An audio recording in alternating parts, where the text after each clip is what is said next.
வணக்கம். சற்று முன் கிடைக்கப்பெற்ற மிக மிக முக்கியமான செய்தி ஒன்று வெளியாகி உள்ளது. மாலையில் ஓபிஎஸ்ஸிற்கு தேடி வந்த அதிர்ஷ்டம். அதிமுகவின் முக்கியமான நிர்வாகிகள், சிட்டிங் எம்எல்ஏக்கள் திமுகவிலேயே இணைய உள்ளதாக தகவல்கள் கிடைக்கப்பெற்றுள்ளது.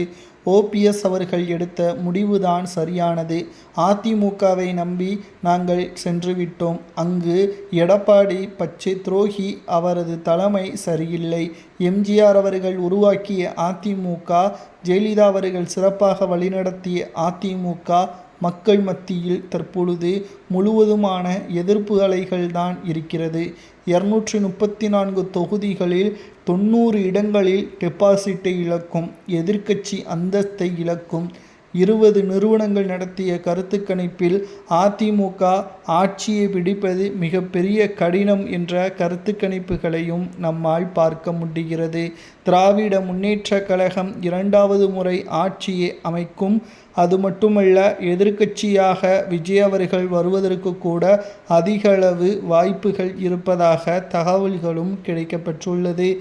மேலும் ஓபிஎஸ் அவர்களை தேடி அதிமுகவின் முக்கிய நிர்வாகிகள், சில சிட்டிங் எம்எல்ஏக்கள் ஓபிஎஸ் அவர்களது வீட்டிற்கே சென்றுள்ளனர். இன்று மாலையுடன் பிரச்சாரங்கள் முடிவடையக்கூடிய நிலையில் ஓபிஎஸ்ஐ தேடி சென்ற நிர்வாகிகளால் இன்று மாலையில் ஓபிஎஸ் வீட்டில் குவிக்கப்பட்ட அதிமுகவின் நிர்வாகிகளால் மகிழ்ச்சியில் இருக்கிறார். இது ஓபிஎஸ்ஸிற்கு அடித்த அதிர்ஷ்டம் என்றும் கூறப்படுகிறது. போடி தொகுதியில் இதுவரைக்கும் இரட்டை இலை சின்னத்தில் போட்டியிட்ட ஓபிஎஸ் அவர்கள் முதல் முறையாக சூரியன் சின்னத்தில் போட்டியிடுகிறார்.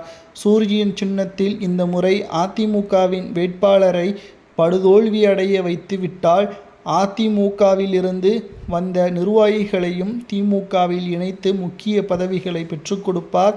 அது மட்டுமல்ல, சபாநாயகராக திமுக ஆட்சிக்கு வந்தால் சபாநாயகராக ஓபிஎஸ் அவர்கள் தேர்வு செய்யப்படுவார் என்ற தகவலும் கிடைக்கப்பெற்றுள்ளது.